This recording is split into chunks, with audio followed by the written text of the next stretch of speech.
Welcome to Gorilla Sports Off Court. I'm your host for today, Liv Moods, and this is presented by Trusted American Mortgage.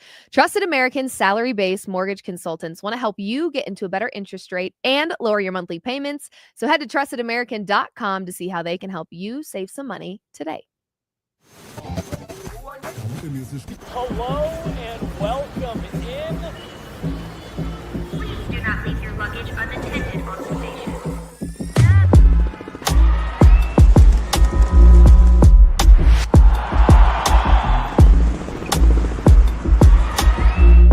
Welcome to the show. Welcome in, everybody, to another Gorilla Sports Off Court. I'm Liv Moods. Thank you so much for joining me, and we are going to be previewing Game 5. This Nuggets OKC series is all tied up after the Nuggets dropped a home game in the same way that OKC dropped a home game. We're tied 2-2. The Nuggets now back on the road in OKC to take on the Thunder in Game 5. Listen, we're going to be serving some realness on this show today because I think a lot of us just need to, one, stay positive, yes, but also stay realistic about this series. I felt like had the Nuggets won Game 4, they would have been, for obvious reasons, in a much more comfortable position, but it really felt like they would have secured this series had they won Game 4. They had this game. It was in their hands. They handed it right to OKC because of really horrible fourth quarter play.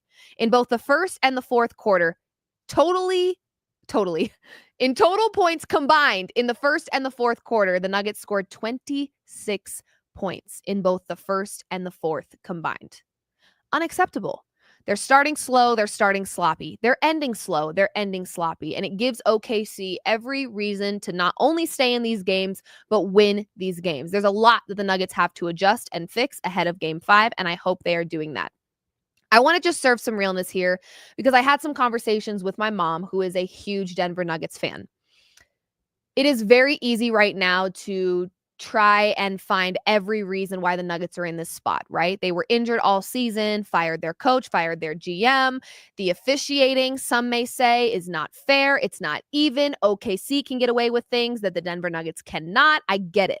I understand all of that. I feel those same frustrations. But at the end of the day, it quite literally does not matter. The Nuggets, and I've been saying this for some time, have to control the controllables, right? There is no control over how the officiating goes. I can't control it. Nuggets Nation can't control it. And certainly the Denver Nuggets cannot control it. What you can control, though, is not shooting 31% from the field. You will not win basketball games in the postseason shooting 31% from the field. So while it's very easy to break down this game, and even to my mom's point, she said, it's hard for them to play when they feel like they can't play defense without the whistle being blown. I get it. And it's all mental. And the frustration that builds with uneven or unfair officiating, I totally get that. But at the end of the day, there was a lot the Denver Nuggets could have done better in Game 4 that has nothing to do with the whistle. The whistle is an uncontrollable. The depth or lack thereof for Denver right now in this moment is an uncontrollable. Does it feel like Denver is kind of facing the consequences of Calvin Booth's actions right now? Yeah, a little bit. OKC's bench gave you 35 points in Game 4. The Denver Nuggets bench gave you 8. Right. And that's just the bench. Michael Porter Jr. only gave you 3 points in that game. And I get it. He's injured. But could his 34 minutes go to, let's say, Peyton Watson? I know at times it feels like Peyton Watson may be a little bit of a liability offensively, but I do think Peyton Watson is a type of player that the more you play him, the more confident he becomes. The more confident he becomes, the better he plays. Peyton Watson can't really get in a rhythm or a groove only playing 8 minutes of basketball. And he's not really playing a lot of basketball in the postseason. He is playing crucial minutes, but he's not playing a lot of minutes. And we know how Peyton Watson operates. He makes a mistake, he very quickly makes up for it in a big defensive way. That's what he does. That's what he brings to this team. You could argue that the defense has been something the Nuggets have struggled with, although they held OKC to some pretty great numbers offensively. Their defense definitely showed up. But the sad reality is this: the Nuggets, 31% from the field. OKC, only 36% from the field. Do you think OKC is shooting 36% from the field when they go back home? The answer is no. Do you think OKC is going to shoot 24% from the three-point line when they go back home? The answer is no. They will shoot a whole lot better at home. The Denver Nuggets, also 24% from the three-point line, although that doesn't really shock most of us because their three game hasn't really been their game offensively this whole season. They have not been a team that lives and dies by the three. That's just not the way they want to operate. That's fine. They're allowed to operate however they want. Points in the paint were their strong suit. That was the offense they were running. They didn't even do that well. 20 points in the paint compared to OKC's 30. Fast break points, 7 compared to OKC's 10. This was a horrible offensive performance by the Denver Nuggets. Horrible. The assumption is that it gets better. The assumption is that you don't get another 31% from the field performance by Denver. That's the controllable. That's what we focus on. I'm not going to spend a ton of time hounding the officiating. You know why? Because I'll just be disappointed. If that's the only thing I'm holding on to in terms of the Denver Nuggets not getting the job done in Game 4, I don't think that's changing. I don't think the whistle will go the way we want it to go for the rest of the series. So the Nuggets have to focus on what they can control. They cannot control the whistle. They cannot control their lack of depth. What they can control is how do you get more out of Michael Porter Jr.? And if you can't get more out of Michael Porter Jr., you got to bench him. How do you avoid turnovers? How do you get that offense going again with fast break points and points in the paint? The offense that the Nuggets were so stinking good at all regular season, how do you get that back? How do you have a little bit more success from the three-point line? How do you have some more of those threes falling for the Denver Nuggets? And how do you continue to slow down OKC? OKC found a bit of an answer for Nikola Jokic. They absolutely did. And I brought up on the postgame yesterday the foul baiting by SGA. And the overall response to that from people that don't agree with me is that Nikola Jokic should also be in that conversation. Of course, they all foul bait. But let me tell you why. And if you're an OKC fan, you're not going to want to hear this, but it's the truth. When players around the league, we have seen players and coaches both in post-game pressers talking specifically about how difficult it is to defend OKC because of the whistle. This is not just a Denver Nuggets fan thing to say. We've seen players and coaches both talking throughout the regular season about how difficult it is to guard specifically SGA because the whistle is always in his favor. Always. So when I bring up SGA foul baiting and the quick response is, well, what about Jokic? Jokic is just as bad. Here's where it's a little different to me. You can call me a homer. I don't really care. Of course, I am a homer. I love the Denver Nuggets. But the reality is this. Nikola Jokic gets poked in the eye. Blood is drawn. He's got scars all up and down his arms. Most of those were not foul calls. You breathe in SGA's direction, there's a foul call. I think what we're seeing across the league, because I know foul baiting is not just an issue with SGA, but what we're seeing across the league with players that aren't SGA is, hey, it works for him. It might work for me. This is why I worry that the MVP, you have to understand, SGA is in a very different position. He's going to be the MVP winner this season. So God forbid we hold him to a different standard. We should. He's the most valuable player. The same way you guys hold Nikola Jokic to a different standard being a 3-time MVP, don't think we're not going to hold SGA to an MVP level standard. The reason all eyes are on SGA is this is your MVP this year. Let the world tell you. I know who the real MVP is, but let the world tell you it's SGA. So when players around the league are watching foul baiting working for the MVP, every time he does it, it works for him. Well, hell, why don't I give it a try? Jokic is like, if nearly losing an eyeball and having blood dripping down my arm doesn't get me a foul, then maybe the flailing and flopping around just might. So yeah, we have a league-wide issue. We have an epidemic here. It's spreading like a virus, and it's called foul baiting. But it starts with SGA, your most valuable player, who does it every game. It has taken over his offense. His game plan is get a foul call. That's his first game plan. That should be secondary, right? You start getting frustrated throughout a game because you're not getting calls when you rightfully deserve them. We see every player in this league flailing and flopping around. Yes, of course. But that has become SGA's shot. You don't see this man take a jump shot without throwing his body into his opponents. That's his game now. And it's really disappointing because this is our most valuable player. And I know for a fact he is naturally gifted and talented enough to just play ball. Just play ball. There's no need for this extra stuff, right? So I do think, yeah, Jokic does it. LeBron, we know, does it. Everybody does it. Everybody's foul baiting these days because they're watching it be rewarded. And it's being rewarded to the most valuable player. The league is very, very close to announcing the most valuable player, and I think we all know it's SGA. And the league has watched him be rewarded for foul baiting all season long. So that's the difference between SGA and Nikola Jokic. Don't think I didn't forget all of you that held Nikola Jokic to a very different standard when he got named MVP, and rightfully so. So keep that same energy with SGA. When I bring up SGA's foul baiting and you very quickly go, well, Jokic does it too. Damn right. Everyone in the league does it now because they watched it be rewarded all season. They watched OKC sit at the top of the Western Conference and just run through people because teams were afraid to defend them. You couldn't breathe on them. You couldn't look in their direction without the whistle being blown. So while I understand the frustration of the officiating and how it feels like, how are the Nuggets expected to win when they can't defend these guys without the whistle? I get it. But at the end of the day, we can sit here and we can vent about it. We can rant about it. We can be frustrated as fans. The Nuggets cannot let that control their game.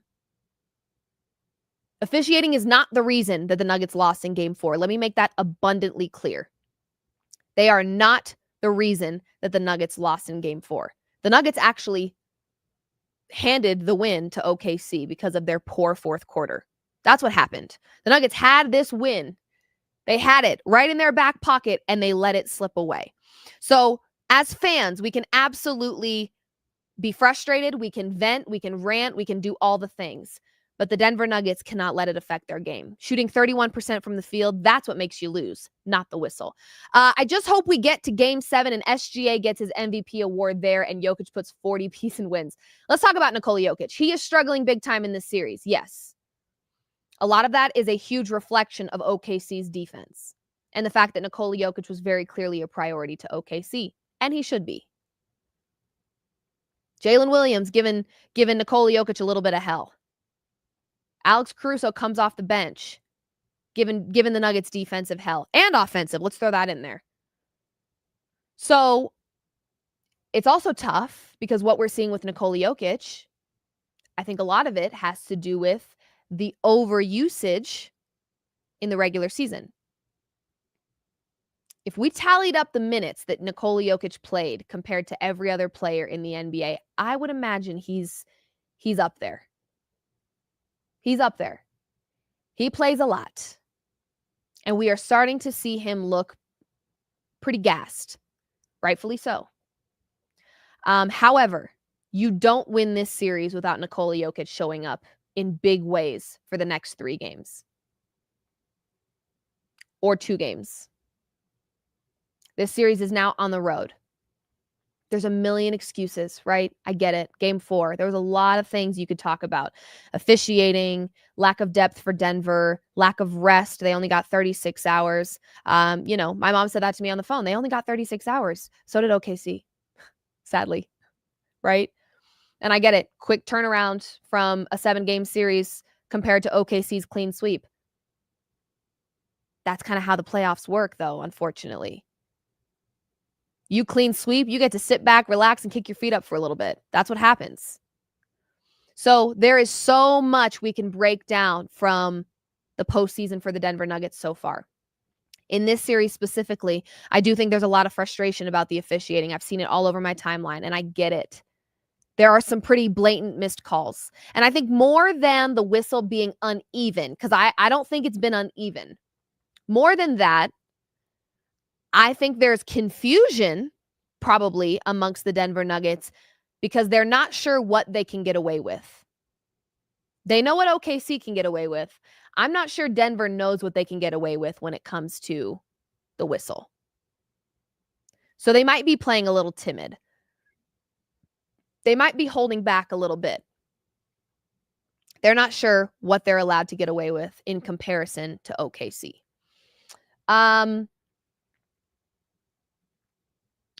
Yeah, like that comment's good, Jet. The one arm. Just the fact that we have to play with a player with one arm up more. The second comment. Yeah, there we go. Yeah. Here's the deal.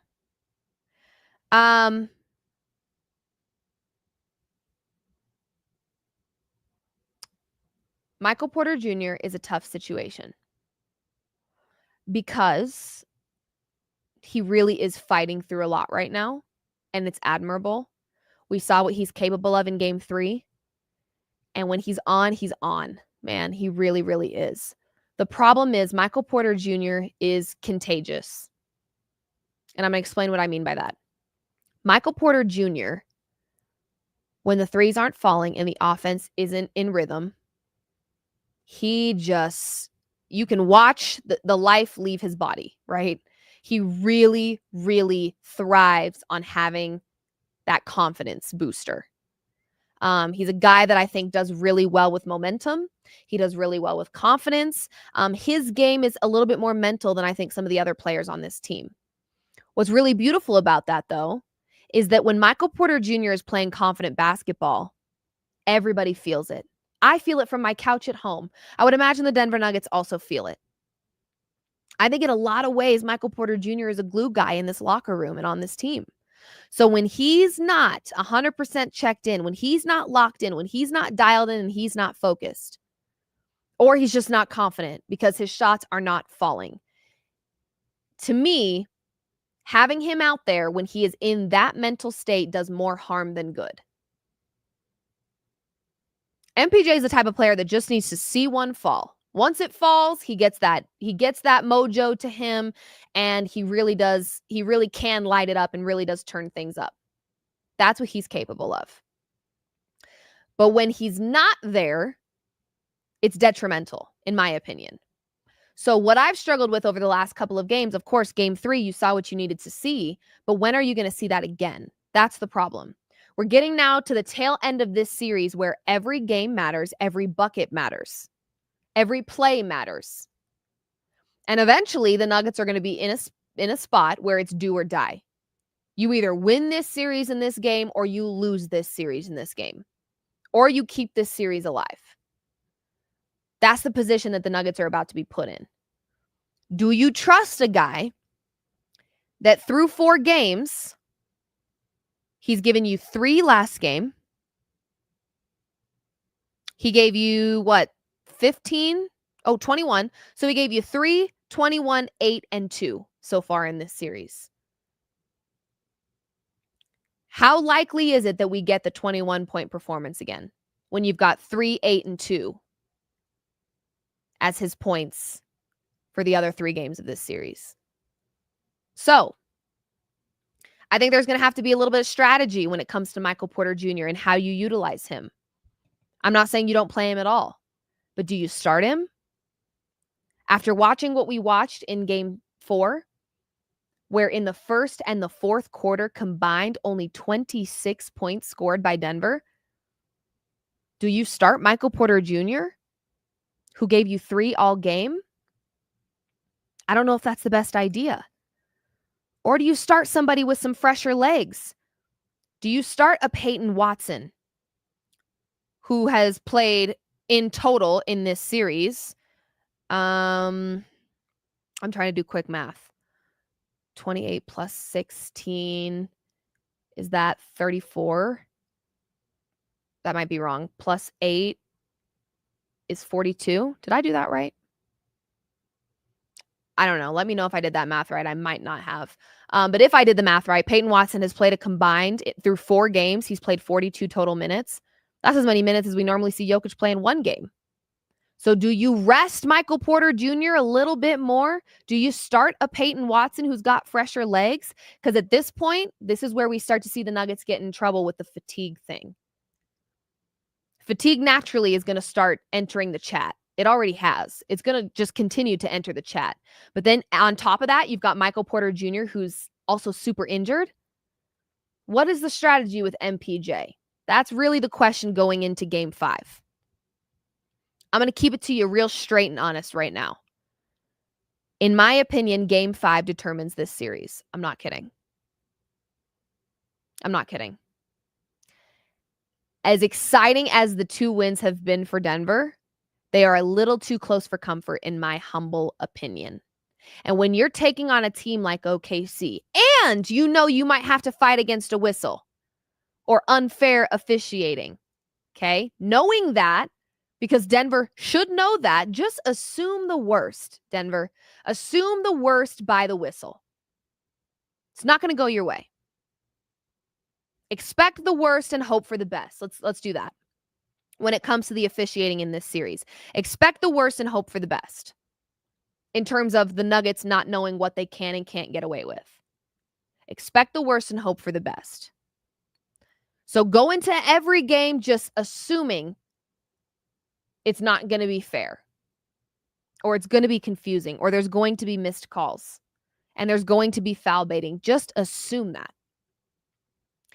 Outside of that, the Nuggets need to limit almost to zero the mistakes that they make against OKC.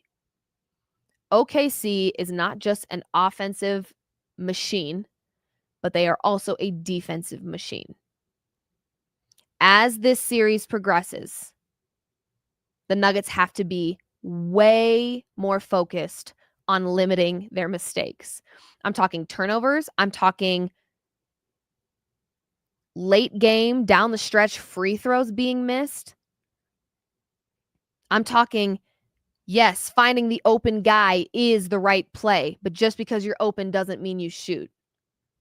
We'd probably like to start seeing a few less three-point attempts by Russell Westbrook.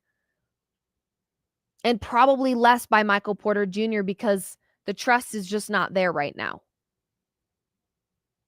We can't keep playing this, I know what he's capable of game.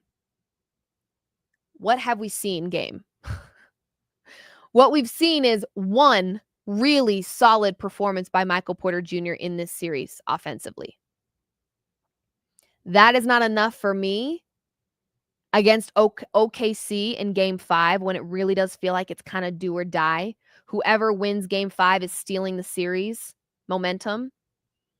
When that's on the line, I don't think you mess around with, hey, keep taking a shot, you'll get hot. Because what if he doesn't? Just because you're open doesn't mean you shoot, right? Not always. Finding the open man, that's the right play. But we're seeing a lot of three-point attempts by Russell Westbrook. We're seeing a lot by Michael Porter Jr.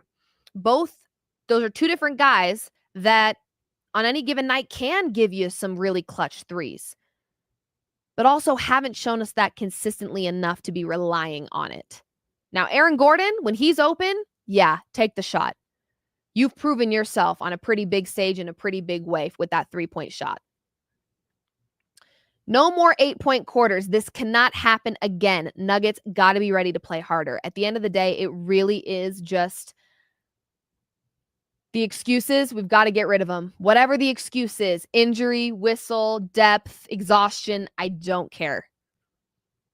This is where we see the difference between good and great teams. Great teams just find a way. And let's be real, the Denver Nuggets are a great team. I get it. OKC is a defensive machine. They are locking Jokic down. They're giving him a really hard time. But this is where Jokic proves he is the most valuable player, despite what the award will say. And he finds a way to push through it. He hasn't had his best performance in this series. But in order for the Nuggets to win and beat OKC, the best player in the world has to be better, which is tough because we've asked a lot of him all season long. But that's the position the Nuggets are in. Because they lack depth, every starter just has to step up more. And it sucks. The starters are tired, but it is what it is. You're here, right? You've made it this far. Don't back down now. This comment says Jokic needs to stop being so pissy. Wow. And finish through contact. You are not going to get a guard whistle, so stop whining and punish the smaller defenders. Here's the deal. As a big man, you're going to get a little more banged up and shoved around. You are. I have said many times, and I want everyone to hear me say this because everybody thinks I'm just holding SGA to a standard when it comes to the foul baiting thing.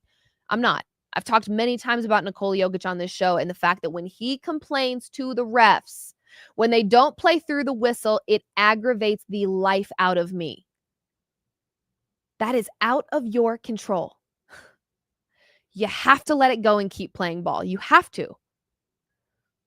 You just pulled yourself mentally out of this game to argue with a ref that doesn't give a SHIT what you have to say. Why? While you're having a chit-chat fest with the ref, the game's still going. Yeah. So let's hustle back to that side of the floor before Caruso splashes another 3 on all of our heads. Thank you. Nikola Jokic does complain to the refs quite a bit. Now, I think some of what we're seeing with the complaining to the refs is just built up frustration because anybody that consistently watches Denver knows a lot of calls go unnoticed when it comes to Nikola Jokic. He's getting hacked on. He's getting beat up, and he's rarely getting a whistle. So I would imagine in this series particularly, there's some frustration there when you see SGA not even getting touched and getting a whistle. Yeah, it's pretty lopsided between the two MVP candidates. So some of it, I think, is frustration. Jamal Murray needs 30 to 35 points. Absolutely. Absolutely. 100%. You also need a better plus-minus from Russell Westbrook off the bench, right? We saw him doing some pretty great things in the first couple of games. Last game, not so much. Everybody has stuff that they could work on. Russell Westbrook has to score 15 to 20 points. Really, the coach should let him run the point and stop using him as a spot-up shooter. I agree with you, Corey. Russ just has to make an impact in a positive way, right? Felt like when he was out there, and I'm not saying this is all on him, but there wasn't that same flow when Russ is normally out there. We've got to get that back for Game 5, or I really do think that the game is going to be impossible to win. How high is confidence heading back to OKC for Nugs fans right now, Liv? Here's the deal. This team, you just can never count them out. And it's such a frustrating thing. It's such a frustrating situation to be in. And I think every Nuggets fan probably feels the same way, that you can never count this team out, but they give you every reason to count them out sometimes. They're inconsistent. They're streaky, right? They look exhausted. They hand wins away. And you're like, okay, so we're screwed. But then you get a performance from Michael Porter Jr. where he heats up, or you get Nikola Jokic doing Nikola Jokic things, or you've got AG absolutely cooking. AG is the playoffs MVP right now for Denver. It's not even close. So they give you these moments where you're like, wait, okay, we're in it. Then they give you a lot of moments where you're like, okay, we're out of it, right? Very inconsistent. And it's hard to gauge a level of confidence when you don't even know what you're going to get from these guys sometimes. Liv, this Nuggets team, if they lose like last year, it more than likely blows up everything.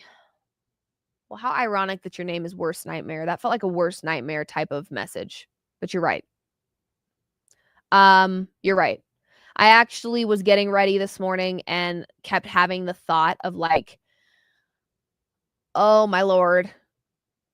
Not only do I want them to win because I want them to advance and I want them to keep playing basketball, yes, but I do think shit hits the fan if they lose this series, because I think what we're watching is Jokic's prime just kind of poofing into dust, because the level in which Nikola Jokic typically plays with when he's not super, super frustrated and super, super exhausted, the level of basketball that he plays is so effing high that there really is no excuse for these like heart attack moments where you're like, okay, all right, what's happening here? There is so much confusion around a team that has a legendary one of one best player in the world. Let's hear from the legendary one of one best player in the world. We have his post-game presser footage, actually. It's a little under 6 minutes. We're going to hear his thoughts following game 4. I would imagine you guys, we're going to hear some frustration in his voice. So just anticipate that. Let's run this clip. We'll reconvene and kind of talk through what do we get from Jokic in game 5. Let's hear his thoughts following game 4. Let's check it out. Nikola, obviously you're one of the most efficient players that we've seen play the game. What in your mind is kind of the root cause of your shooting struggles over these last few games, and what can you do to maybe generate better looks for yourself? I mean, it's a little bit of everything. They're playing really good defense on me. They're really into my body, handsy, physical. And I think I missed like 2-3 open looks tonight. So it's a little bit of everything. They're shrinking the ball. They're shrinking the floor for me.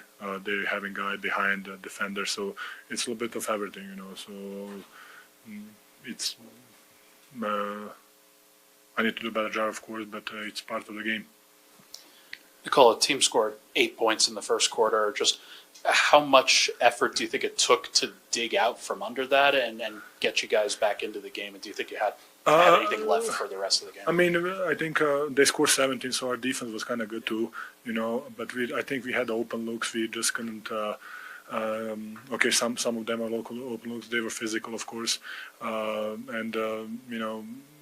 it's like I said, it's part of the game. We took it, and at the second quarter we scored 28 points. So it was a good kind of half for it was, and the end it was a good half for us. We were down, I think, 5 after all of that, or 6.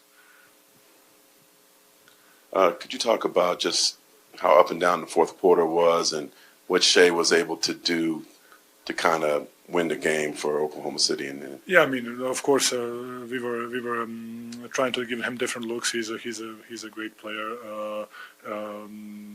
We didn't do enough like we did the first game, maybe helping CB or whoever, or Russ or whoever was on the ball, just to give him a little bit of extra attention, let's say like that, and make him think about a little bit more.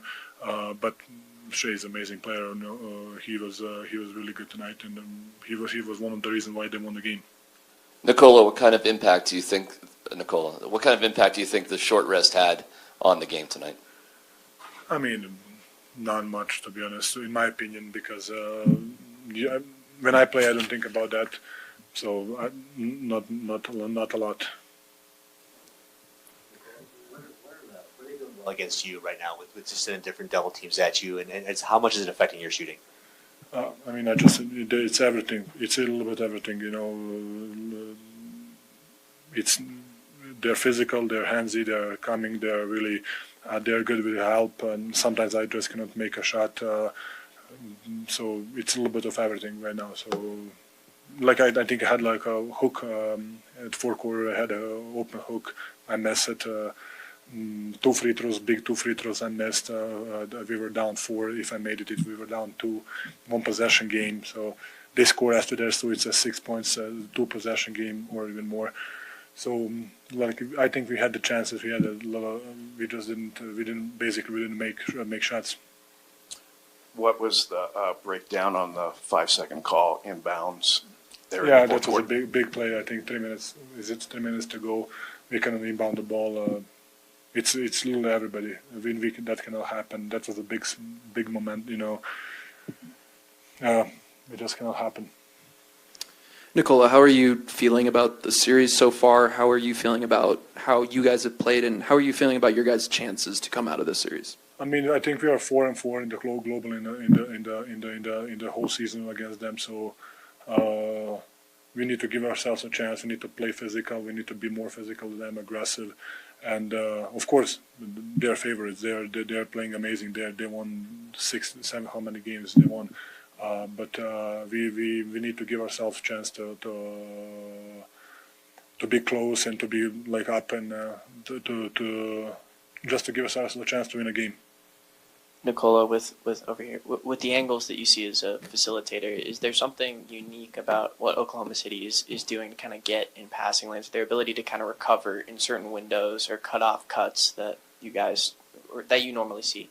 Yeah, of course, it's a playoffs and it's a physical game. They're really good at the play, not just playing passing lane. Whenever we dribble, they're coming to tip the ball from behind in transition. They're playing pass. They're not getting back. They're going to steal the ball. So even the passing lanes, they're playing the passing lanes. They are not afraid to.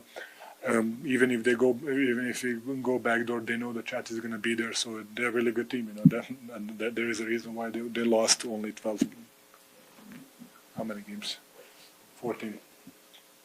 Where do you feel like you guys are at, just with the different zone looks that you've been throwing at them, and just how you've executed those throughout the series? It was good. I mean, they scored 92 points. I think our defense is not something that. How to say, like we are fighting.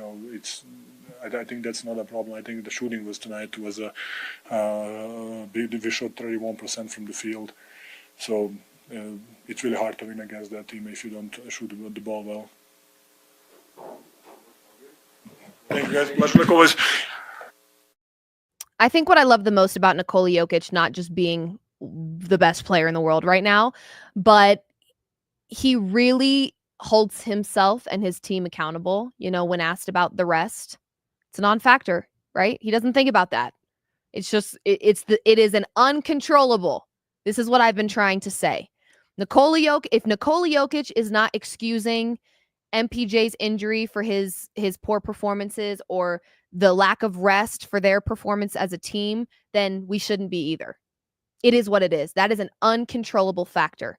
To Jokic's point, you shoot 31% from the field, you're going to lose a basketball game. 90% of the time, you're going to lose a basketball game, especially against OKC. I think the conversation around MVP is a very interesting one.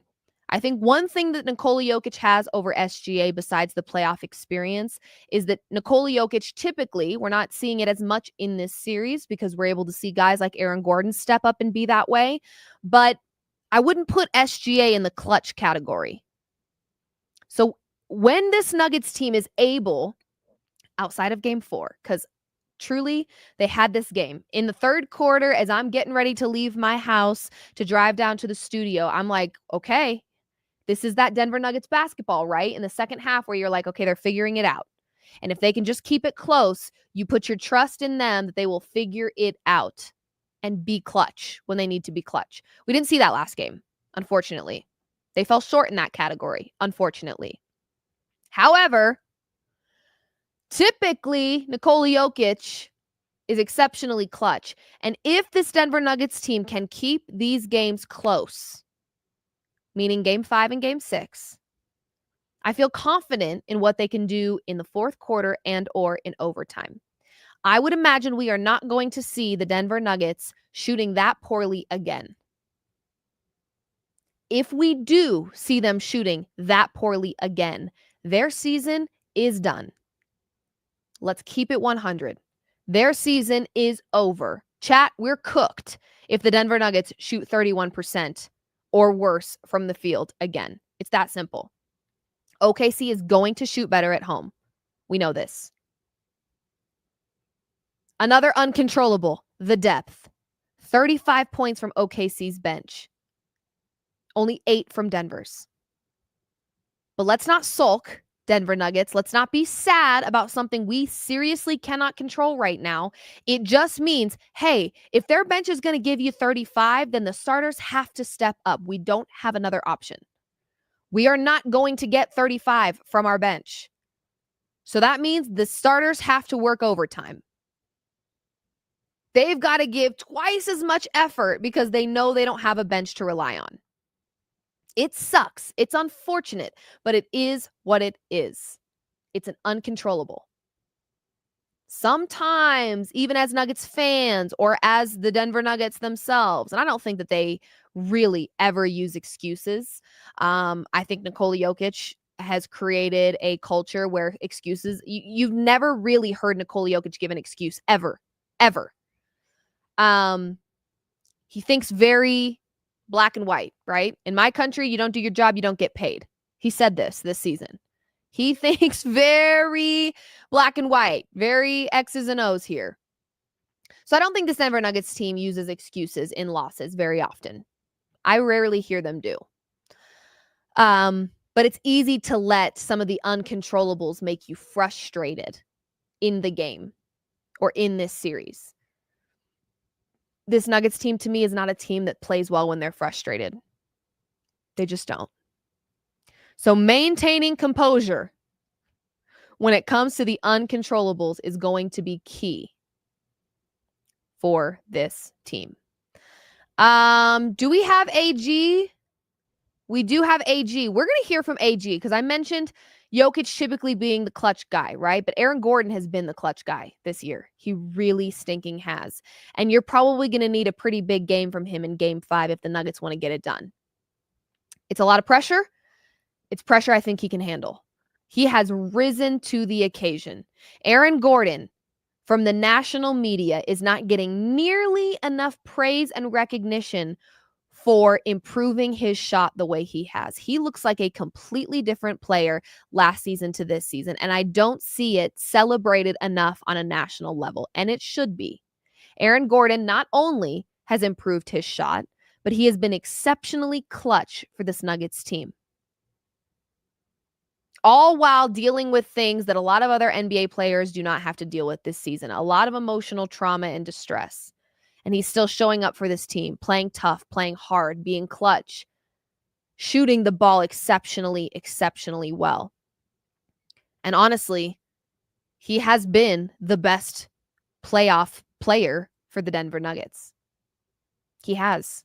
So you're going to need him big in Game 5. Let's hear Aaron Gordon's thoughts following Game 4 from the locker room. We'll hear what he has to say. We'll reconvene, and then we'll get out of here. Here's Aaron Gordon. Momentum there going into the fourth, had an 8-point lead. How do you think it got away from you? They started hitting shots. We got stagnant on offense. Is that something, you're 2-2 now. You've been here before. Did your confidence take a hit, or is that no big deal? It's a 3-game set. Well, I'm not going to say it's no big deal. It's not a team that we take lightly, so it's not going to be easy, and we don't want it easy. We're a team that likes it gritty, and we can get it rough, we can get it grimy, so that's what we're going to do. How do you explain the first quarter and the lack of scoring for both teams? Is that a product of the quick turnaround, the quick schedule? Absolutely. You have a 8:30 game that goes into overtime, and then you have a 1 p.m. game. 36 hours turnaround, playing the highest level of basketball that you can possibly play. But it's part of it, It's something that we got to get through. How'd you push through the fatigue to kind of, in the third quarter especially, feel like you took control of that game? You just gotta dig somewhere deep, You got to go into the reserve tank. All the years growing up, doing sprints, doing suicides, for all the years that you've been hurt and haven't been played, you gotta tap into that area, just the battery reserve, and that's what we got to do. We got to dig deep now, and I'm sure, I'm confident that we're capable of that. Knowing you've won there before, how much confidence does that give you? I just have confidence in this team, regardless of what arena that we're playing in, and regardless of the circumstances. Joker's obviously probably the most efficient superstar in the league, if not league history. This 3-game stretch, are there things you guys can do to help him, or is it just a matter of shots he usually hits not falling? What are you seeing? Well, they're loading him on him and doubling him and tilting and taking me away in the dunker. So we just got to be ready to make shots. He's going to make the right play over and over and over again. And so what's going to help him is when we do make shots and we space the floor for him. So is that what this series comes down to, making shots? In defense. You guys guys have done a great job keeping Shea out of the paint. The last 4.5 minutes or so, he was able to get in there a couple times. J-Dub was able to get away. What happened down the stretch there? Yeah, I'm not sure. I'm going to look at the film. But, I mean, they're slippery dudes, especially Shea. And J-Dub is a hard driver. So, I mean, we got to just do a better job loading up, keeping them out of the paint, continuing to make them shoot from the outside. Terry, appreciate it. Thank you. I loved hearing him say, we like it. What did he say? I don't want to, honestly, it'll sound pervy if I say it, but something along the lines of like, they like it. Oh, see, I can't say it. Did he say they like it rough? He did, didn't he? Okay. So I'm not a pervert. He did say they like it rough. Do with that what you will. But at this point, I'm glad they do, because that's where we're at. It's rough. We're in the trenches, folks, okay? It is going to take everything from everybody to get this done. So if that's the way they like it, then you're in a good spot, because that's what we've got, okay? See, I knew if I said it, they like it rough, everyone's going to be a pervert and just start running with that. But he said it, not me. Aaron Gordon said that they like it rough. I didn't say that. I'm just repeating what he said. But I'm glad to hear him say that, because you know what? That's where we're at. Had they won game 4, a little less rough. There'd probably be a little bit more mojo. However, we also know that when this Nuggets team, sometimes the line gets blurred between confidence and complacency. Oh, yeah. That's the truth. Nailed it. This Nuggets team, sometimes the line gets blurred between confidence and complacency. And we know what kind of Denver Nuggets basketball we get when they're complacent. And I don't think they're ever mentally complacent, but they certainly show up playing complacent basketball. So you just handed over a win in the fourth quarter to OKC when you could have been up 3-1. Complacent shouldn't even be in your stratosphere right now. Okay?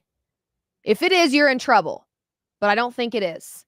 I think this Nuggets team knows they got to do a lot right to win in game 5, and a lot right to win in game 6, and a lot right to win back in OKC in game 7. However the chips fall, that's what you've got. You've got an OKC team that struggles to miss. And I know there was misses all over the place in the first quarter. And Aaron Gordon did say, like, yeah, I think the quick turnaround created some sloppy, slow basketball at the beginning. Of course it did. But one team managed to turn that sloppy, slow stuff into some organized, fast stuff. That's the team that won game 4, unfortunately.